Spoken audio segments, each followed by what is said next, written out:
Hello, friends. Welcome back to Transformational Thinkers. You know how everyone talks about leadership, but nobody ever tells you what leaders are really broadcasting to their teams.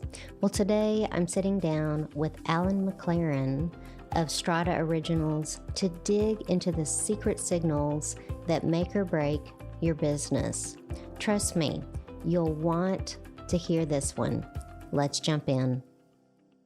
Alan, I am so excited to have you here with me today on Transformational Thinkers. Thank you for joining me. It's going to be a fun little bit of time together. Outstanding. Alan, your concept of leadership signal architecture is truly fascinating. What made you realize that leadership signals, not strategy, were often the hidden force driving business performance? Well, I think it comes back to this one word, which is kind of overused, but is more important than anything else: trust. With everything we do in our worlds and you do in yours, Sarah, it's always about trust. And the absence of trust impacts outcomes, don't they? So you can have all the strategy in the world.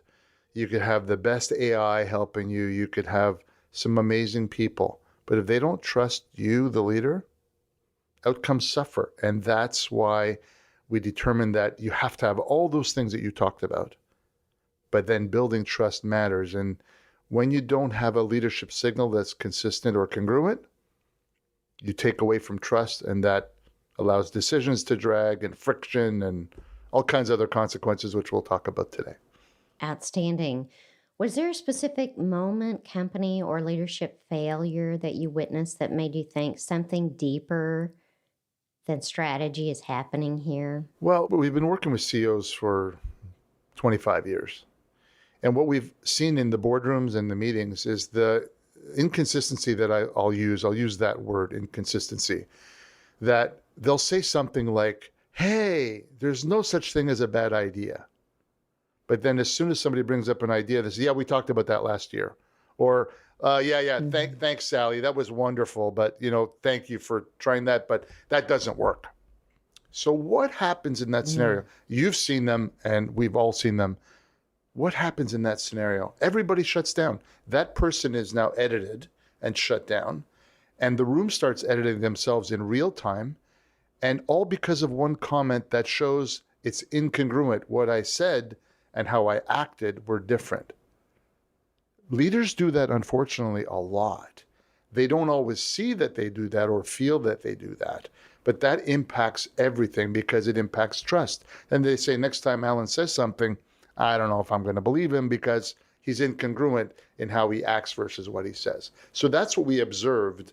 And then we also said, but there's no way to fix that. So we established an intellectual protocol to be able to now work on that so that leaders can uncover it and actually simulate a room where they can actually fix it. So that's the fun part, which I'm sure we'll get to. When you analyze organizations now, what are the first signals that you look for that tell you a company is about to accelerate or struggle? So let's focus on the struggle for a moment. After a meeting, when there's several meetings after the meeting with the people who are in the meeting, that's costly. In fact, I just read a study, timing. It's never a good sign. It's never a good sign, but here's the fun part. I just read a study this morning. McKinsey did a study of Fortune 500. So yes, it's a high perspective, but it'll give us some numbers. There are 500,000 days lost to poor decision-making. 500,000 days for one company in 1 year.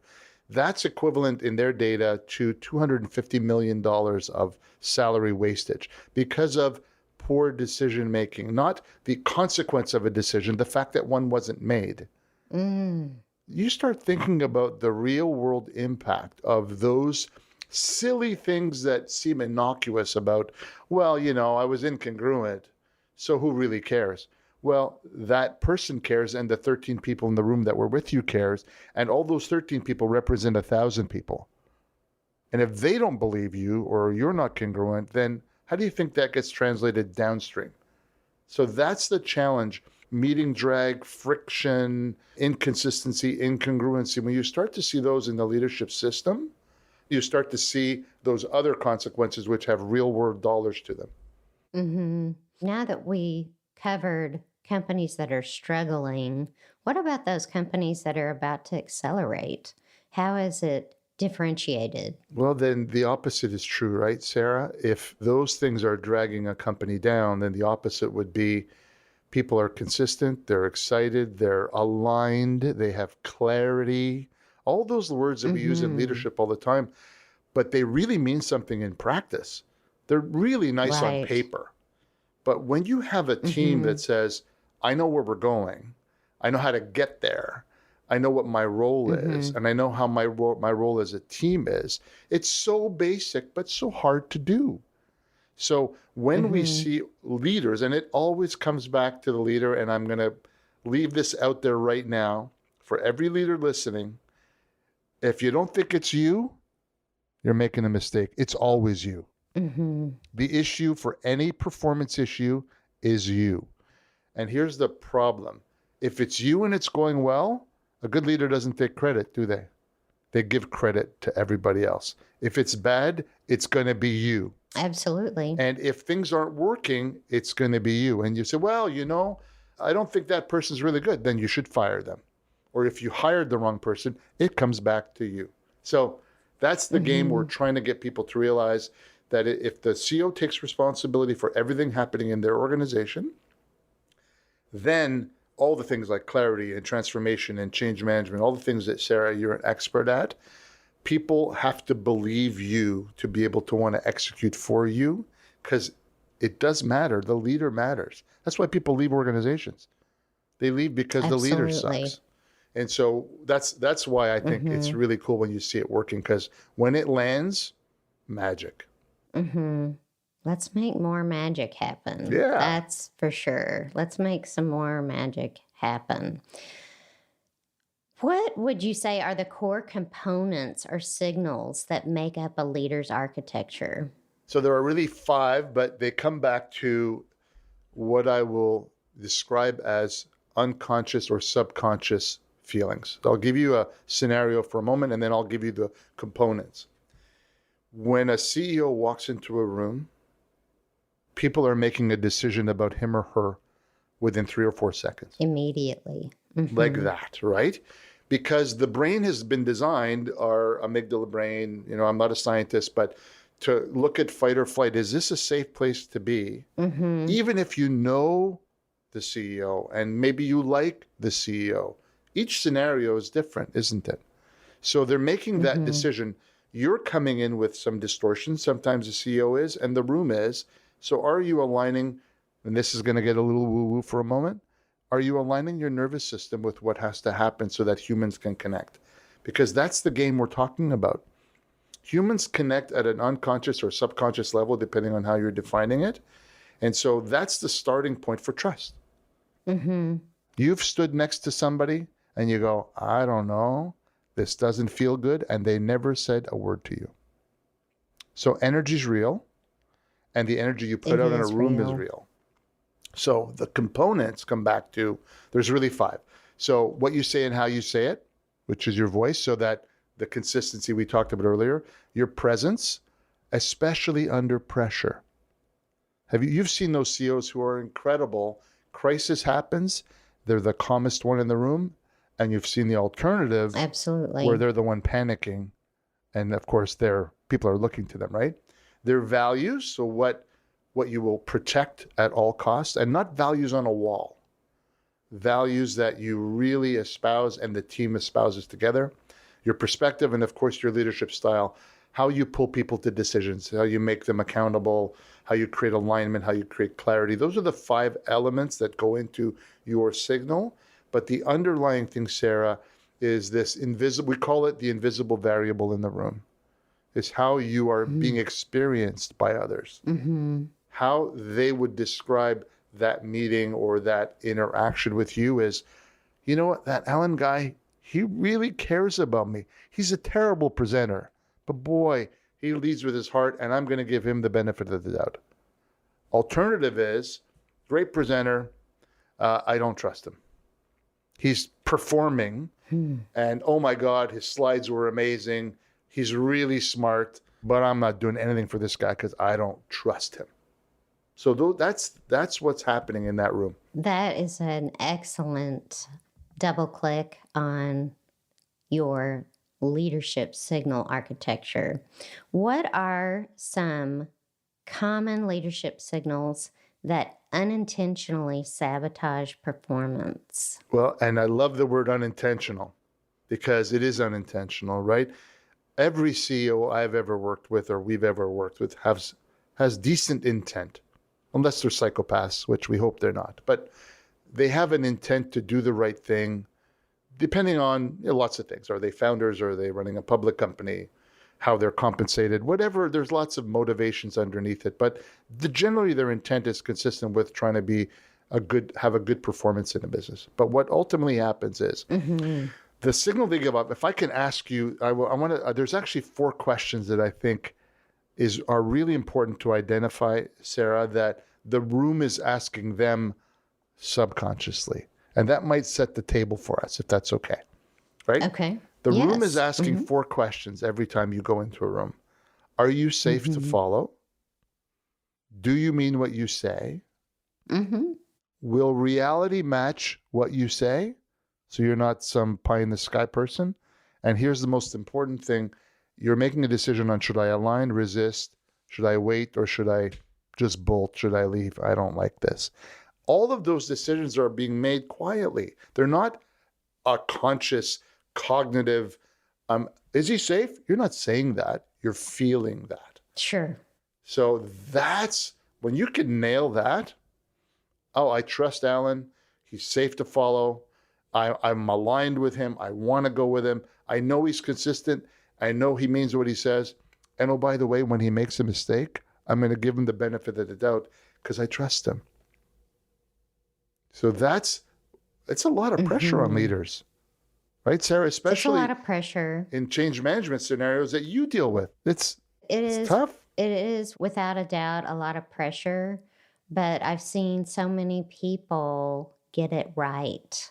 Isn't that fun? That I know that if you put effort into it and you care about how you come across and deliver in a larger setting, it makes a huge difference in the outcome.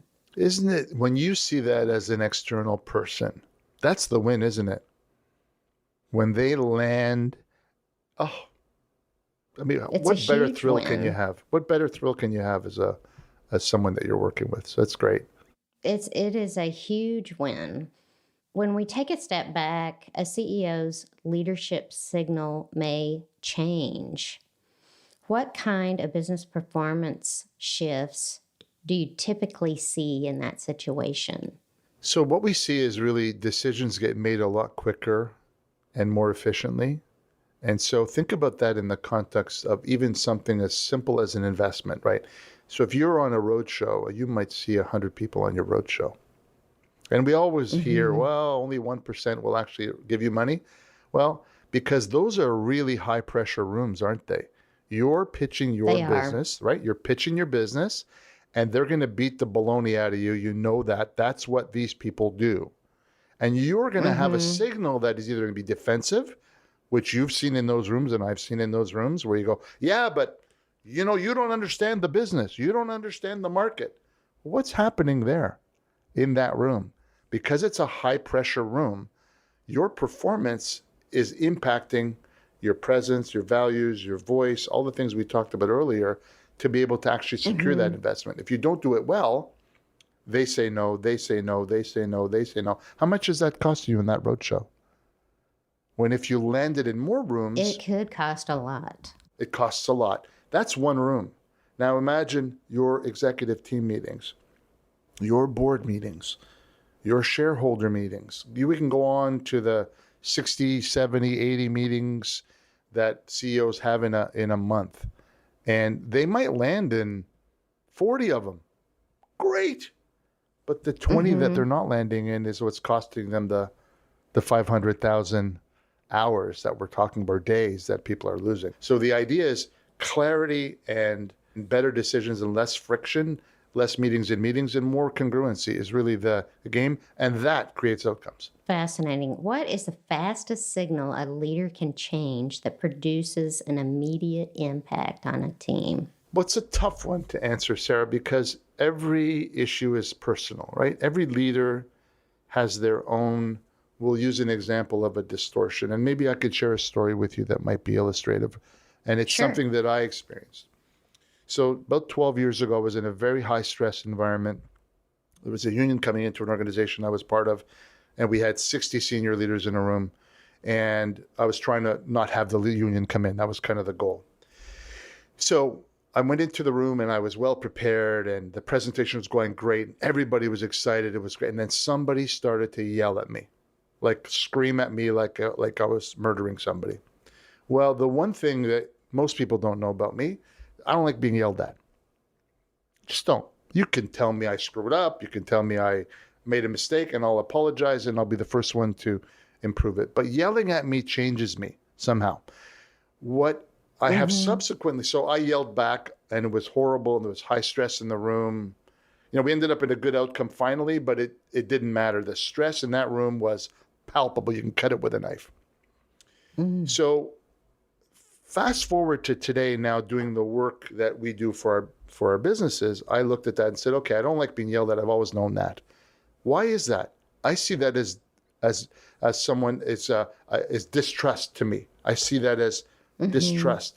I also see that as fear of not belonging. I never thought about that before, and it's challenging my authority. Well, those are things that make me now respond to my signal of that.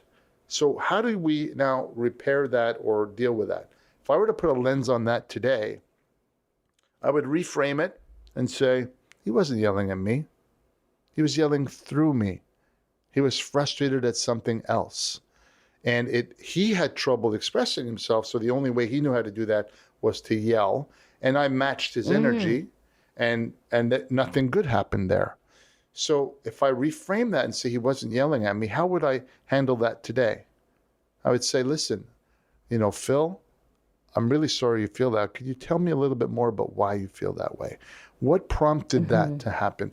What experience? Who did it? Blah, blah, blah, blah, blah. What would happen? I stay calm because I know he's not yelling at me and disrespecting me.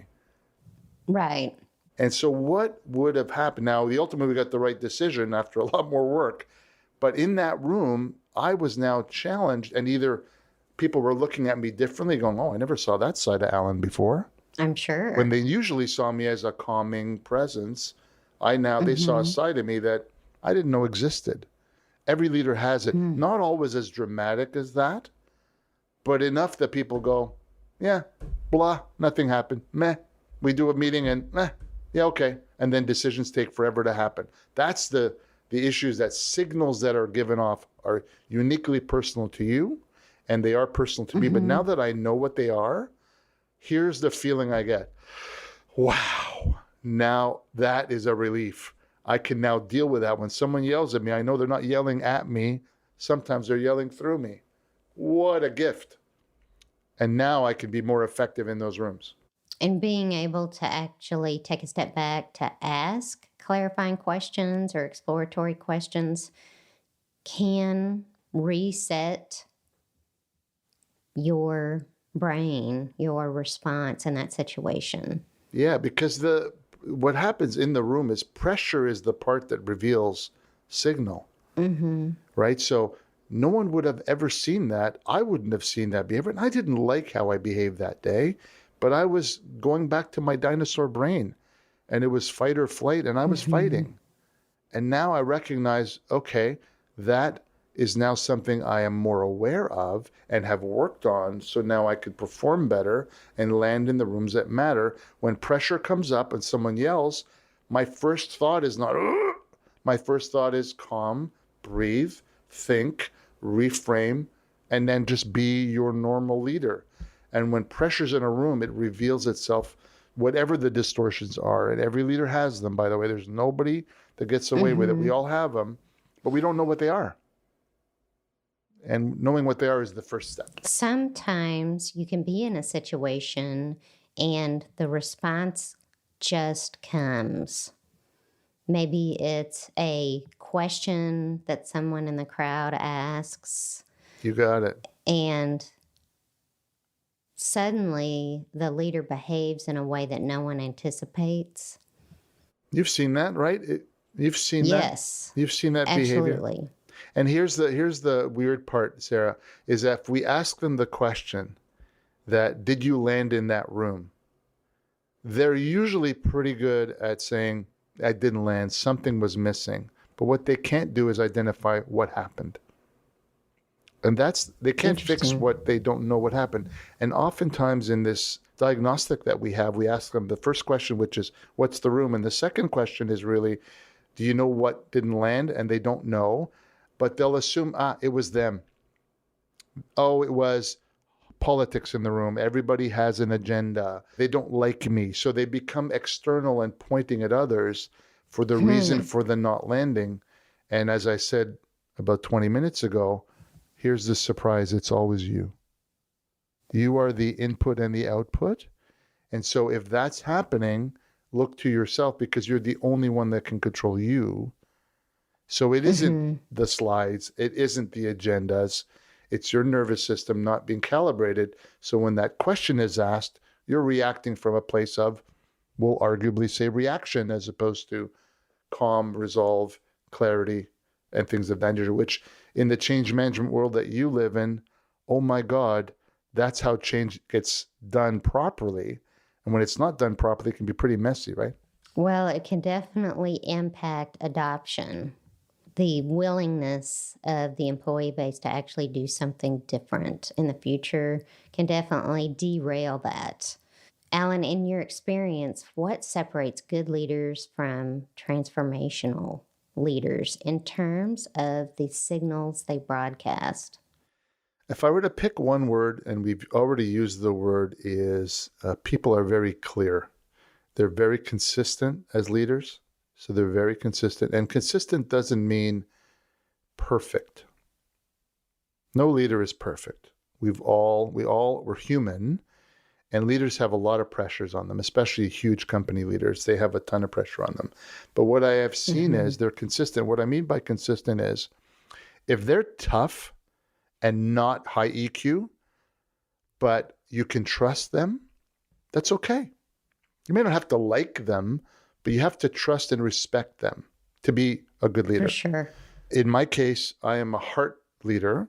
And so when I came into an organization where I had to be a hatchet man, there was an incongruence there. I had to go in and fire 200 people of a 300 people company. It's hard. But I did it with consistency and heart because that's my signal, if you will. If I had to take a major signal would be, I do that so that when I fired those people were actually shaking my hands because they understood that it was the right thing to do for the business survival, right? So they could trust, I'm doing a bad thing. I'm taking your income away from you, but you can still trust me. That means I go to a next company, I can call you and you'll come and work for me. Because we're not in one job forever, right? We're as CEOs, we might be in 5 or 6 roles over our career, maybe 10. Or exactly. And you bring your team with you, right? Exactly right. You bring your team with you when you go to a new gig, right? So if they don't trust you or like you, and you can be a tough guy, you can make tough decisions and still be kind. I happen to start with kind, and then I can be tough when I need to be tough. Some people are always tough and they don't have it off switch. As long as they can be trusted because they're consistent, then it can work. So I think to me, it's consistency and clarity. If you have those two things, you can be a great leader because people will ultimately trust you. And then if they trust you, all good things can happen. Consistency and clarity are key in so many things in business and in life. When you are consistent. And every spouse will say that about their partner sometimes.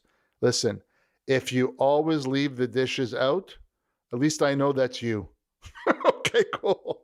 All right. If you always leave your socks on the ground and I can yell at you 100 times, but if you're consistent, you get used to it because you can't, humans are hard to change, right, Sarah? They really are. We are, They're as we get hard. to a certain age, we're kind of who we are.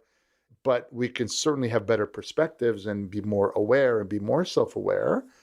But at the end of the day, we are who we are. Mm-hmm. But consistency, I've just seen it. Great leaders that I've worked for, I just enjoyed spending time with them because they cared, or at least it felt like they cared deeply about me as an individual. Mm-hmm. They were with me. They cared about me. The questions they asked, they were great listeners. To me, those were the leaders I liked. The ones I didn't like were I'll call them the spreadsheet assassins. All they cared about were numbers and outcomes and not humans. Mm-hmm. And although that can work in a business, it's not a business I want to be in. I want to be in a business where humans are leading it, right? If you have a strong financially performing business, I believe it gives you the luxury for caring even more for your people.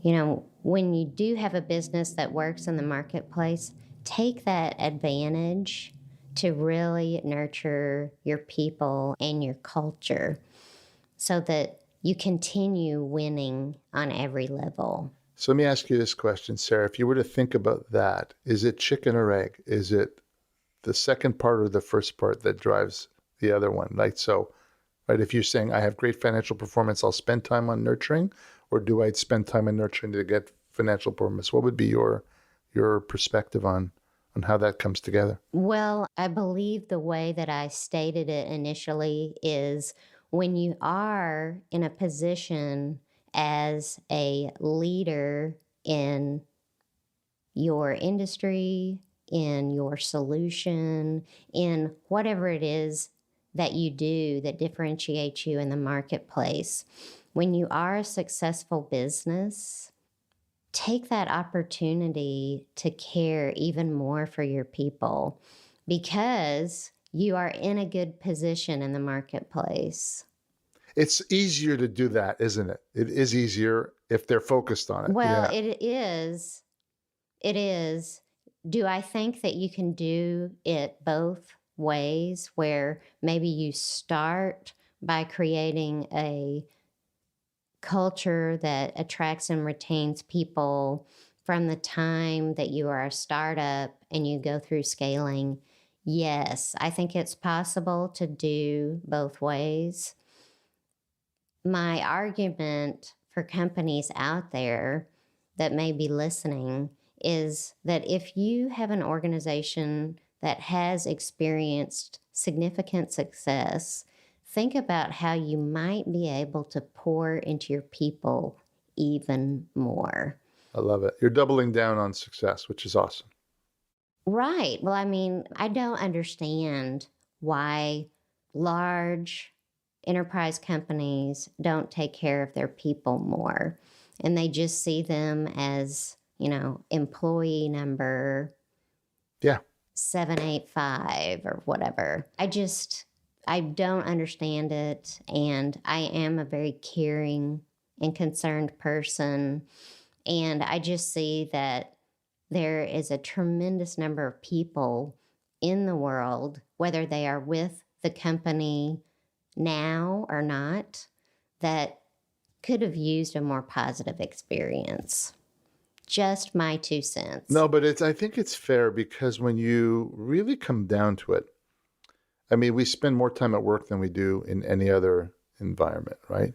Mm-hmm. So if we think really macro in the world, we work for 40 years or 50 years, depending on our situation. People are looking for situations where they can feel comfortable and they want to contribute and they want to feel good. I don't care if you're a 10,000 employee company or a 5 employee. It's the same thing. People need to feel safe. They want to feel like they're advancing. They want to feel like they're learning and growing. And they want to be compensated fairly. And fairly is the right word. Because you can pay people too much and you're not going to get the other stuff. And they'll, well, I'll sacrifice because of the money. Well, then they're not going to perform. They perform based on what's human about them. And if it's in a sales role, that might be a little bit different. But the average person will perform better when they're feeling all those positivities. And when change happens, your world, guess what? What is all business about? Change. There's not a business I've ever been in that every year or two, something major has to happen for that organism to survive or to thrive. That's change. New people, new time, Yes. and AI. What's that doing? It could be anything. It could be a market shift. It could be internal to the company. They could be acquired. They could be implementing any number of strategic initiatives to help move the business forward. Any of these things does change the dynamic in the organization, and you need to seriously consider how you're going to help the organization adapt and adopt to those changes. And so, Alan, I'd love to ask if you walked into a boardroom and listened for a few minutes, what signals tell you that a leadership team has true competitive edge? They feel they are, and I'll use the same word I used earlier, they feel safe and they feel that they can contribute without being admonished if it's a bad idea or whatever. So if they feel, and I'll give you an example, I was talking to a young CEO he's a 600-person company, I don't know the revenues. And he's new. He's got an executive team that was with a CEO for 25 years. So he's the new guy. And when I asked him what happened when he didn't land, he said all these meetings were happening after the meetings. Lots of meetings after meetings. And I said, how did you find out about that? I found out about it through the grapevine. I said, so not diagnosing you because we've just met. They don't trust that you can manage that room. They don't feel confident enough to speak up in that room. And so what does that do to your outcomes? So if I were observing, I would observe silence or kind of lob questions, not really detailed questions, and really look at the dynamic. Is the dynamic cohesive in that room? Are they focused? Do they know what they're doing? And back to the words that we talked about with great leaders, is there clarity in that room? When they leave, is everybody clear on direction, tactics, strategy, and execution? That happens really quickly. And then, so if there's incongruence in the room, you'll see that very quickly. As a matter of fact, Sarah, I would argue that anybody that's ever been in boardrooms, many boardrooms, will observe behaviors that are not congruent to clarity. And so I would observe that and go, I'm leaving this room. I mean, he really tried or she really tried, but it didn't land. Slides were great. It just didn't land. If the people in the room are very quiet, they may be listening, but they're not engaging at all in conversation. Absolutely. Or people aren't sharing their perspective on key points. That's a huge problem. That's the safety part, right? And the other part that's important, if a CEO is doing a really good job, they're not dominating the room either. They might be running the meeting, which is fine, but they're allowing the contributions that you talked about that really matter. And that safety word cannot be overstated. People need to feel safe that they can disagree with an idea without being disagreeable and without having that the CEO going, oh, that's Sarah. I don't like when she asked that question. And we've all seen that in terms of, politicians where they'll get a question they don't like and they'll attack that person. Well, that has nothing to do with it. You're the leader. You got to take that on and figure that out yourself. So that's where your signal to come back to that is they're trusting how you're making them feel as opposed to just the words that you're using. How they feel is what matters, because it's like being a parent. If you're a parent, it's not what you say, it's how you act. What you do is what people follow. And if you're incongruent in a board meeting or outside the board meeting, you always tell people, oh, it's really important. People are really important. You don't know anybody's name. You walk around, you don't know anybody's name. That's not consistent. That's a huge problem. Right? Huge problem. And then the alternative is walking around going and just greeting. I've seen CEOs that were so good, they have 150 people, they knew everybody's name. Like, I'm going, that's boy, very impressive. You've got some mnemonic memory test I couldn't do that today. I'm too old. But when I was younger, maybe I could do that. And boy, they light up like a tree when the CEO knew my name. What does That's that great. do? You've seen that behavior. It's Makes amazing. it personal. So personal. Makes you know that they care. And isn't that the only way that people will do things really sincerely? And they'll do more, right? They'll do more for you when they know you care. And Right. you can overwrite, EQ is going to be more important in the next 20 years than it's ever been before, because we're going to have robots and machines and AI that we're going to be interacting with like they're humans. We're already naming them. My chat GPT is named Leo. My business partners is named Chase. We're naming these things. They're computers. That is concerning, but I Right? do understand it. It's crazy, I do right? understand it at a deep level, and it is very concerning. I'd like to shift gears, if I can, Alan, to talk about innovation. What are some of the leadership strategies you've discovered that create the biggest breakthroughs in performance? Well, I'm going to sound like I'm repeating myself, but I think there's obviously leadership systems matter, right? Because leadership systems, if you even think of any sports team, that's an ecosystem, right? There's an ecosystem. There are leaders, there are followers, there are For sure. coaches, influencers, and the like. And any business is the same. If you have a leadership system, that's stronger than the individual leaders. In other words, this is how we work in the world. So this is where values really matter. They are shown in how people operate. So if the CEO is doing all the right things and their signal is clear and their executive team is consistent, not one outlier, he's not a nice person, but we keep him around because he performs. No, that's not the culture we want. We say values matter, how we treat people matters. Then even if you're performing, you got to go because you're not fitting into the other 9. To me, the innovation goes back to basics of leadership. People want servants. A good leader is a servant leader to me, is that they are there to clear the deck for their people who they've hired to do the work. Great leaders work on the business, not in the business. Now, it depends on your stage, right? If you're early stage, of course, you're an entrepreneur, you're doing everything, you're billing, you're doing that. But when you get to a size where the companies we're working with, get out of the muck, stay high, Totally be the agree, visionary, yes. Be the person they can look to and go, I am proud of that human that's leading our company because they have the vision. They are a good spokesperson for us. I love when they do talks and podcasts and when they do town halls because they're inspiring and they're exciting and they're good strategists.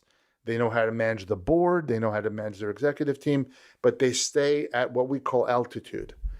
If a good CEO stays at altitude and is really a good inspiration person and motivation person for the people below them, they're the ones running the company.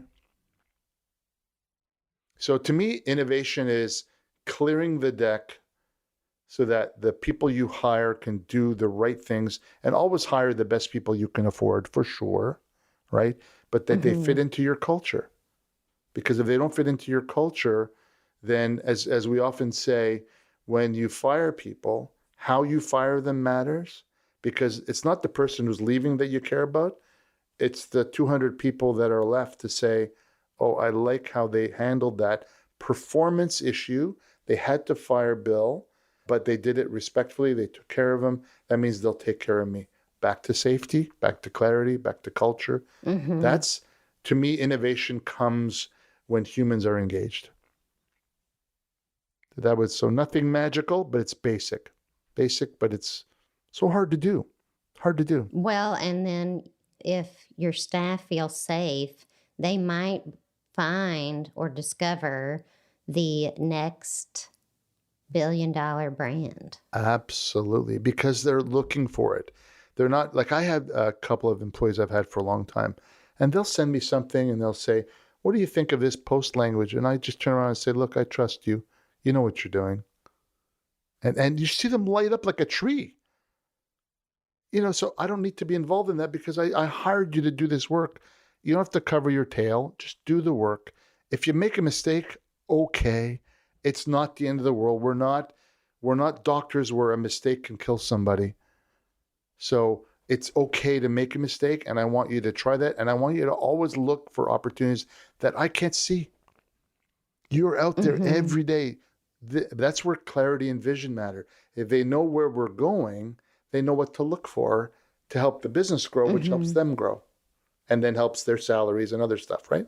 How can a leader become more aware? So create their own self-awareness about the signals they are sending. That's the hardest question you've asked me. It is really hard for them to know that. But here's what I will say as a starting point. When you go into a room, whatever that room is, and you feel something in your chest or your gut, listen to that. That's the unconscious, subconscious note that's telling you something's off. You don't, sometimes people say, well, that's anxiety. I'm a little nervous. Maybe, but did that question hit you in the chest or in the brain? Where did it hit you? To me, that self-awareness is the first step, saying, why did that question trigger me? And I don't want to get psychological for a moment, but why did it trigger me in my brain? It didn't necessarily come out of my mouth, but why did it trigger me? So that's number one. Number two is when you're out there. So for example, I know, because we've done the work, that I know that people yelling at me is not good. I generally don't like being interrupted, and I don't like when people are late. Those are three things I've known about myself all my life. But I equated all three of those to disrespect in my subconscious, not knowing. So as we went through that, I've always known that when people are late, I don't like it, and it's disrespectful. But now I'm telling myself a different story about those things. The person who interrupted me just be overenthusiastic, or they don't really understand listening skills. The person who's late might, as my business partner is, she has severe ADHD. She's time blind. So I reframe those things in my mind because I'm the only one that controls me. So part of the work we do, Sarah, is to help leaders uncover those, because they're hard to see yourself, right? They're the invisible variable in the room. So that's the work we do, is help you unlock those and then see how they come out in pressurized environments, meaning those tough questions, those tough rooms. Once you have that, then you can learn the tools to be able to reframe it on the spot and then land in rooms, and then all the other things that we talked about start to happen. So that's the challenge that you have, is diagnosing it yourself, but listen to your body. Your body is the ultimate arbiter of that. If you feel it, something happened, try to identify it. If you can't, then you need to look at organizations like ours to help you, because it is hard to diagnose yourself. Right. Alan, looking ahead, how will leadership need to evolve in the next decade for organizations to stay competitive? We touched on it a little bit. I think this AI thing and robotics thing and all the things that's happening is going to certainly cause change in organizations. To what extent, we don't know, but we will be interacting with robots. We will be interacting with AI, probably the same thing in a robot. You know, I saw the other day that I think it's in Japan, the dexterity of the robots that they're working with can now eventually replace a plumber. Like, that was something I didn't think That's was amazing. Humanly possible, that they could have the dexterity to lean down and undo pipes and do this, because I thought those blue collar jobs were safe forever. The truth is, as these things get better, things will be replaced. We hope it'll just make things more enhanced so we could do more plumbing, like in healthcare. If you're adding more of AI to it and robotics, it's insatiable, right? Healthcare is insatiable. It'll grow to whatever level is possible. So for me, and it's going to sound overly simplistic, we have to be on team human. We have to be on team human. So EQ matters, because at the end of it, a robot can only execute what we ask them to do. There's a human in the middle somewhere, and maybe that'll change. I hope it doesn't. I hope we don't end up in a place where we're back to farming and playing guitar and drums all day long. That would be horrible, because work gives us meaning, right? It's important that we do that. So for me, it's really adaptation and change management. Never more important to just recognize, as a leader, as an employee, Yeah, what is today is not going to be tomorrow. I got to be ready for it. And me, the leader, have to be ahead of it. So I can see, and I know that you're in Texas, so hockey's not a big deal except for the Stars, good team, is that to go where the puck is going to be, not where the puck is. And in fact, that's how we transformed our business, Sarah. We were in leadership branding before, and we started to see that might be taken over by AI. So let's move to a place that AI can't do. AI can't regulate your nervous system the way that we would, because humans need to talk to humans to do that. A computer can emulate that. They can emulate it better than, but they can't connect. Like our hearts can connect. I can't connect with right. I mean, ideally, I can't connect with it. Maybe one way I can connect it. The computer can't do it back. They'll make you think it's happening, but it's not real. So that's where I would say being adaptive to change would be that. Alan, how do you think leaders who succeed in the future will think differently about influence and the signals that they give? Well, it's our hope and our mission to get them to a place where they recognize the unsaid is what impacts things as much as what's said. So if we can get to that place where we recognize that as humans, we've been given these tools from the time we were formed to be able to scan and look for safety and look for, right? The amygdala brain kind of rules us. We like to think we're a little ahead of it, but that dinosaur brain is still driving us. Fight or flight, right? Is still sitting in there. So to me, I think it's being more aware of those signals that you give off to the world based on however you got there. In my case, those three things were some sort of trauma somewhere, somehow. I'm not a psychologist. We're not going to go there, but I know what it does to impact me. So being aware of that's important, working on it, because guess what? Here's the macro dream. Can you imagine if every leader would be very clear in their signal? What would that do to productivity? What would that do to outcomes? It would skyrocket productivity. Unbelievable. And so all the money we're throwing away and all the opportunities we're not realizing come back to humans. It always come back to humans. So the leader is the starting point of that humans. And then the next level's down right to the level of, your child gives off signals too. We don't talk to them, but we're humans. This is human behavior. So that, I think, to me, and it's probably a big goal, but at least for our world, we want to impact the leaders because they impact their families and they impact their businesses in a macro way. And that makes everything better, makes our economies better. People pay taxes more into government, more resources. So it's a big vision. Maybe I won't realize it while I'm alive, but even when I'm dead, I'm going to look back and go, come on, let's go signal.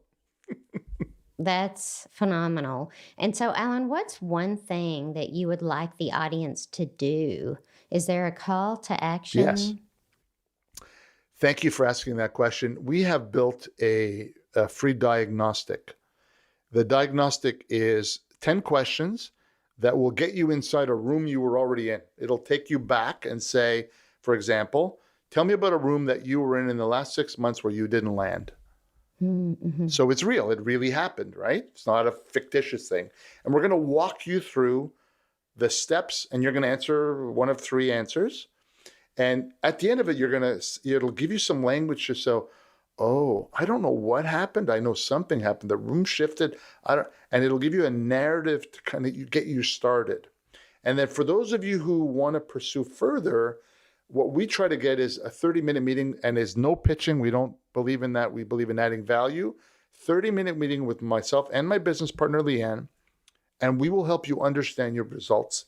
So ultimately, you can be a better leader, because if our mission is to make better leaders, well, we got to contribute to that narrative. And I had a call with a gentleman yesterday morning. He's not going to become a client. And he said, that was the most valuable half hour I've had this month. Fantastic. Wow. He wasn't our target audience, but I feel good about it because now he might tell 10 people about us. So, that's right. So to me, the call to action will be the link that, Sarah, you will have. Go fill it out. It's free. You'll get some content. You don't like it, you can unsubscribe. No pitching, but do the diagnostic. Spend 30 minutes with us.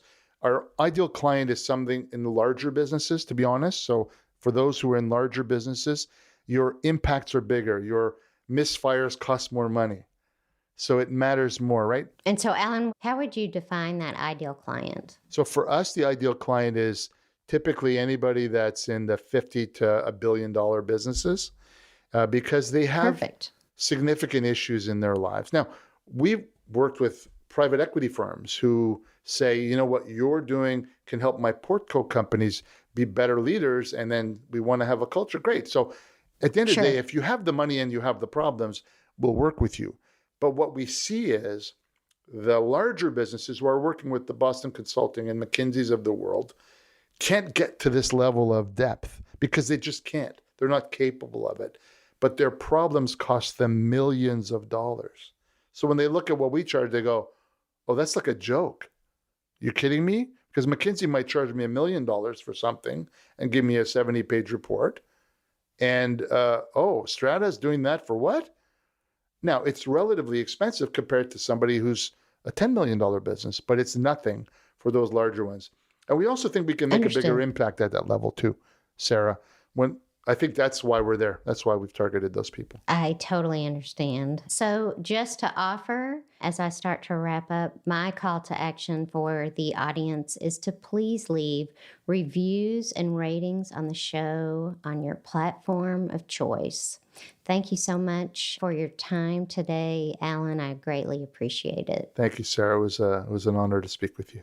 Here are 3 key takeaways every leader should consider. Trust is foundational. Without trust, even the best strategies or AI systems can't deliver results. Consistent, congruent leadership signals build the trust that enables teams to perform at their best. Self-awareness drives effectiveness. Leaders must recognize the invisible signals they send, especially under pressure. Self-reflection, asking why certain interactions trigger a strong response, can help leaders align their actions and words for better outcomes. Consistency and clarity win. The best leaders aren't perfect, but they are clear and consistent. Even tough decisions can be respected when delivered with transparency and integrity, building deeper loyalty and engagement. If you want to dive even deeper, consider taking Alan McLaren's free leadership diagnostic. The details are in the show notes. Thanks so much for listening, and as always, share your thoughts in the comments.